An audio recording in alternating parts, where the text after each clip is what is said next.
Bless you. Thank you. You know, I sneezed at work today. Not a single person said bless you.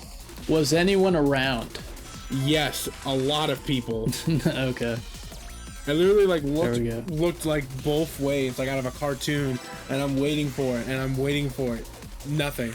I'm like, man, people don't bless. They won't bless me anymore. I want to be blessed. They're all heathens. That's why. I know. These people need to read the Bible. Word, brother. Maybe I don't love this level. Sonic doesn't usually have like house music. Why do you think they decided to have house music in this game? I don't know what house music is. That's the style of music that this is. I think it's just what the direction the composer wanted to go. I think he's been experimenting a lot with this type. It's like rave music, but not as hard. Yeah. Yeah. I like it though. Yeah. I feel like this like style kind of carried over a bit to like Crossworlds. Like it's like a lot of remixes, but like I feel like this like you've hit that spike every time. I know. I missed it only once. I know. But like you could still hear this sound in a lot of the remixes in Crossworlds. I think he just really likes this kind of sound now. Okay, well I'm not getting the time on that. That spike just shows up. It doesn't give any warning. See? How am I supposed to know? You've done it 5 times now at this point. Sonic. Okay, well I'm not getting that S rank. Oh, no, come on, give it one more try. Okay. It's not that I want you to get the S rank, I just want to listen to the song again. It's just at 0 words came through. Oh, I did the thing where I got right up to the mic and I spoke. I just said it's not that I know you did. Oh. I'm just saying I don't know what you said. Oh, I was telling you. I said no, I know what you said. I know what you were saying. I just didn't hear. I know. I'm just saying it was unintelligible. I'm not saying repeat anything. Yeah, that's not it. Editor, cut this out. We do this all the time. We try to over-explain everything. I know. It's bad content. It is. Okay. Are you sure you love this level? Gameplay-wise, gameplay-wise, do you like this level? Yes. Okay.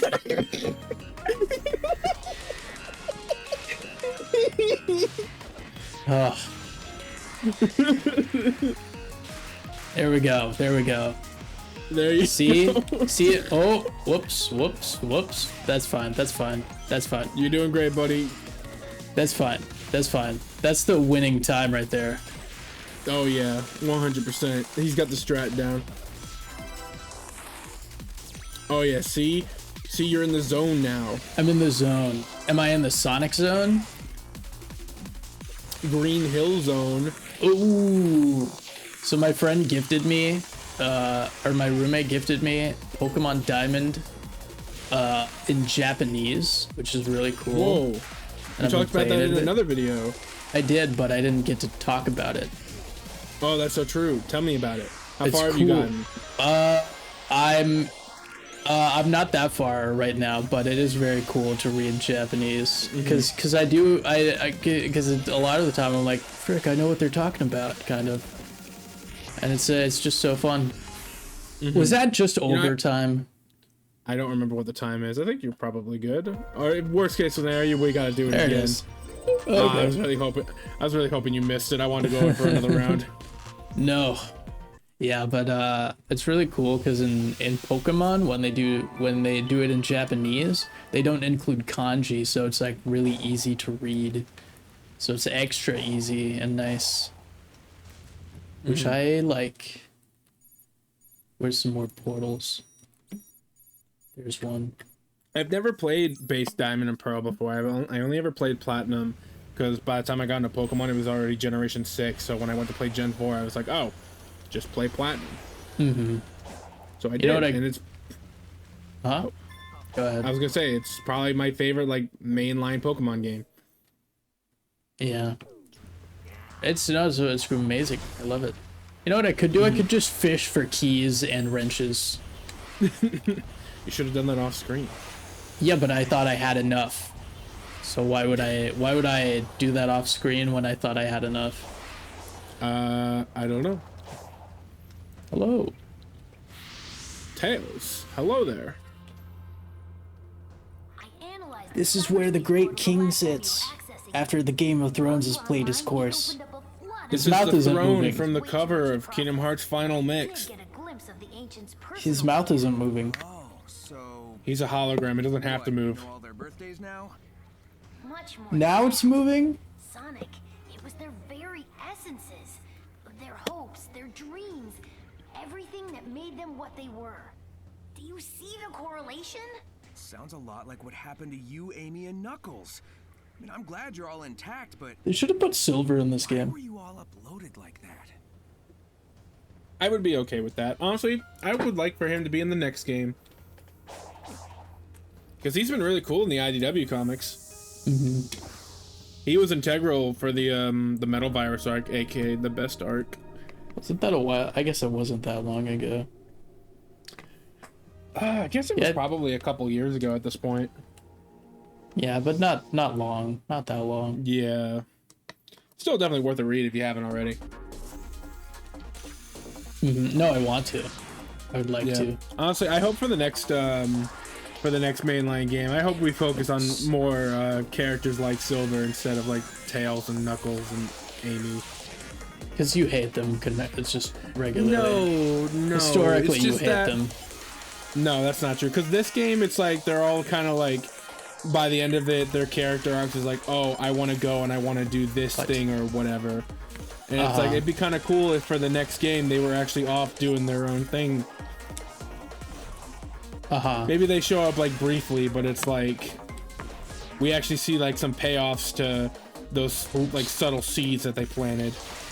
Yeah. I mean, I have very little faith they'll do that, but it'd be cool. I don't know. Ian Flynn's good. I don't know if he's that kind of writer though. Okay. Ian Flynn is a great writer, but I don't think he writes the scenarios. I think he just writes like the scripts. Oh. So who writes the scenarios then? I don't know. Or at least he doesn't have complete control over the scenarios. Like I know for like the Final Horizon DLC, for example, he wanted to add like hypersonic and stuff, but Sega was like, no, can't do that. Who on earth is in charge of all these decisions? Because I don't know, man. I was watching a streamer watch the Game Awards last night, and they were talking about how Sonic is banking on. I mean, they were just speaking what I've been thinking all this time. Sonic banks on potential more than it does on actually having a good IP, and that's honestly how I feel about it. It's just like Sonic has all, like I said for my review for the third Sonic movie, Sonic has all the potential in the world and very, very little payoff most of the time. And I know you disagree with that, but like it's just like Sonic's so lovable, and like that's it. The game, a lot of the games don't have that much. Okay, I know you're just quiet because you're trying not. You're just trying not to say anything mean. You know this is gonna happen when I booted up this game. Look, I think you're making valid points, and I also think Sonic has been going in the right direction for a good couple years now. I think Frontiers was like the beginning of a new renaissance for Sonic. I'll disagree with the movies though. That I will adamantly disagree with. Sonic 3 was fantastic and you will not convince me otherwise. But in terms of like the quality of the games, I think Frontiers was a very great first step. I love it a lot, but I'll admit it's not a perfect game. But I think now that we have stuff like Shadow Generations and Crossworlds, which are just genuinely very good products, I think if they manage to nail the next title, I think it will be a franchise that depends less on potential and it actually will deliver for once, assuming they actually, but they have to nail the next one. I don't think you can go there yet, by the way. I have. Oh wait. Oh no, I don't think I have. No, I think you're right. Yeah, there's like some island that you can't go to unless you get further in the story, and I think that's that one. Yeah, I think you're right. Or is there another one? Can you zoom out the map? There's only one fishing place. Oh no, or there's other islands. I don't know. Remember which island it is. Never mind. Oh, I think it is that one. No. I think you're right. It's like up here or something. I don't know. It's fine. Just if we go there, if you see a big drawbridge that's sticking up, then you know you can't go there. That's what it was. Hey, it's really just a gear on the floor. That's weird. It's really weird though, because like honestly, like you can get enough speed to make the jump. They just put an invisible wall there. Yeah, I know. That's why I was so upset playing in my off time. Yeah, I was so sad when I realized that. I was like, oh, this is gonna be so cool. And then I hit a big invisible wall, and I was like, oh, yeah, that's it. Right. Okay, yeah, I did go to this island before. Yeah, because there wouldn't be any fishing icon there if I didn't get there. You're right. When you write, you write. I know. Oh, I'm surprised we haven't talked about this yet. This is the first Sonic we've recorded since I finished Smiling Friends, I think. Oh yeah. I forgot. I loved season 3. I love season 3, Charlie. I love season 3. I loved it all except one episode. Which is fair. I think you picked the right episode not to love. Yeah, it was very different from what Smiling Friends usually is. It was like, for everybody who doesn't know, we briefly talked about this already, but the Halloween episode, I hated that episode. Yeah. Because it's supposed to be like, they even give you like a warning at the beginning, and I didn't think that much of it, but I understand why they did it now. Did they give like a scare warning or something? I don't remember what it said. I just remember seeing some kind of warning at the beginning and be like, that's weird. Did all the episodes do that? And which I don't think they did, but I think it was one of my favorite endings though. And that's what will happen if you say no to me. That's really funny. No, that ending was funny, don't get me wrong, but it's like it wasn't funny enough for me to enjoy the episode. No, it's fair. They were just trying to have like a scary episode. To be fair, I didn't love their first Halloween episode either. The one where Pim goes into the woods and sings a song, and then that's also one of the weaker episodes, but I still much prefer that one. I think they're just supposed to be like Treehouse of Horror kind of episodes where they have nothing to do with the show and they're not that entertaining. They're just meant to be like, here's a little scary tale or whatever. Yeah, I think that's exactly what it's supposed to be, but that doesn't mean I like it, you know? Like it succeeds at what they're trying to go for. But it's like it clashes so much with the rest of the show to the point where it's like, oh, okay, I don't want to watch this. I'm not watching this show for this kind of content. If you were to guess how many Simpsons Treehouse of Horrors there were, how many would you think? Like 30. Okay, I thought you were gonna underplay it, but I think you're right. I think it is like 20 something. Yeah, it's like 23 or 24 or whatever. That show has like 30 seasons. I don't think they didn't do it every season, I don't think.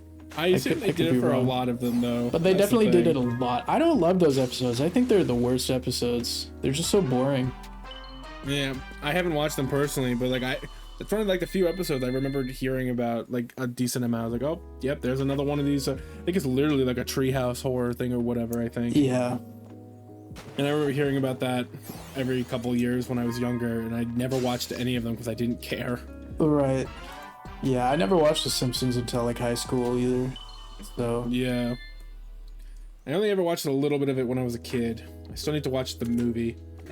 I was thinking about how like what's my favorite game? Probably Resident Evil 2. Like if I were to actually, because Scooby-Doo Night of 100 Frights is my favorite in terms of like nostalgia, but in terms of an actual like game I would consider the best game, probably Resident Evil 2.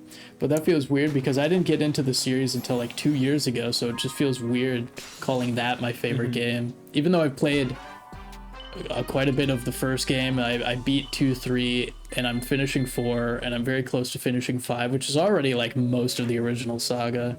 So it just feels weird. Yeah. I own 2. I still haven't played it, but I own it. I guess I played Resident Evil 5 in like high school. So I guess I have been kind of in it for a long time. But that's so detached from what Resident Evil is to me now. Yeah. 5 and 6 I feel like are very different from like traditional Resident Evil. Mm-hmm. Especially Right. 6. Nobody likes 6. I know. I still want to play it someday. I think it was one of the better selling games, at least at the time too, which is really funny. That's funny. What do you think of 9 that's coming out soon? Yeah, Requiem looks really good. Leon's gonna be like 50 years old in that game. Yeah. Which is kind of cool. But he's still roundhouse kicking like there's no tomorrow. Yeah, I didn't know. I thought they were just gonna call it Resident Evil 9. I didn't know Requiem was 9. But yeah, it does look cool. I like it. They've been doing subtitles ever since 7. Subtitles? Yeah, like Resident Evil, Biohazard. Well, Biohazard is the 7. Japanese name for Resident Evil. I thought it was the European name. No, that's what they call it in Japanese. Whatever, but the subtitle for it in whatever country it is Biohazard Resident Evil. Well, I'm saying like how in like it was a legal thing is why the name is different, if I remember correctly. Maybe, I don't know. I'm saying how like in Village, like you can see the outline for 8, but like in Requiem there's no outline for 9 in the word. So like Village was obviously the 8th game because they highlighted VII. I think they did something to make it work in 7. I don't remember what it was. I'm looking it up. I have to see how the logo worked. I can't remember either. Oh, it's literally in the title Resident Evil VIL, and then they just like cut off like the lip of the L, so it looks like VII. Okay, but the Game Awards were pretty cool. That last game they showed, what was it called? High Guard. It looked like nothing. I don't know why they saved that for last. It was Valorant. They're like the same people who created whatever games. They're trying to reinvent the hero shooter. If that's the one I'm thinking of, I thought that one actually looked bad. That's what I said. I said it looked like nothing. Oh, well, yeah, but nothing doesn't necessarily mean bad. It's nothing. I mean, it does to me. Nothing as in it doesn't look fun at all. Oh, it definitely doesn't look fun. It looks, yeah, I mean, you're right. Although, honestly, it does look like a big nothing burger. You do get to do like horse, what? You do get to do like horse and bear mounts, which I think is cool. Honestly, I felt like that was really lame looking, honestly. I thought it looked fun and whimsical. Well, I'm glad you feel that way. What did I hit? I like the top comment on the IGN upload of this. In air quotes, they have a new breed of shooter, and then the comment beneath is, "This is the 7th week in a row you showed a hero shooter in class." Honestly, that's funny. I like that. Dude, I was commenting. I'm like, we can't just keep making the same game over and over again. It's just we can't keep getting away. We can't keep getting away with it. That's all the Game Awards was last night. I hated it. It felt like I just watched the same couple games get revealed over and over again. Dude, there was a couple like cool indie games that looked kind of neat, but otherwise I was just like, please let this end. Mm-hmm. But we got at least I'm getting a new Mega Man. We got Evanescence for some reason. Yeah, I guess. I think the only music performance I enjoyed was the orchestra at the end when they did like a bit from each game. Oh yeah. Oh dude, the flute guy. Were you paying attention to the flute guy? I saw that. I was like, yo, he's going crazy. And he picked up a new flute every new game. Every single time they cut back to him, he had a different flute. It was awesome. Apparently that was like his 3rd year in a row doing Game Awards. Yeah, he's there every year. He does this all the time. Yeah. I love him. Man, that's the thing I love most and I hate most about the Game Awards. I always love those the orchestra renditions of those songs they do at the end, but I'm always sad because I don't get a full rendition of any of those songs. Because man, I mean, I'm kind of biased because it's the only song I recognize, but the Donkey Kong Bonanza song I thought was really good. Yeah, Donkey Kong didn't even get a single award. No, it got like best family game, but that was in the pre-show. Okay. Oh yeah. Okay. But and the then song is good. They got the Pauline to come in and sing a bit. Claire, who? The lady who voices Pauline, she came on the stage and she sang when they were doing the Donkey Kong bit. I thought they just dressed her up to look like Pauline. I didn't know that was actually Pauline.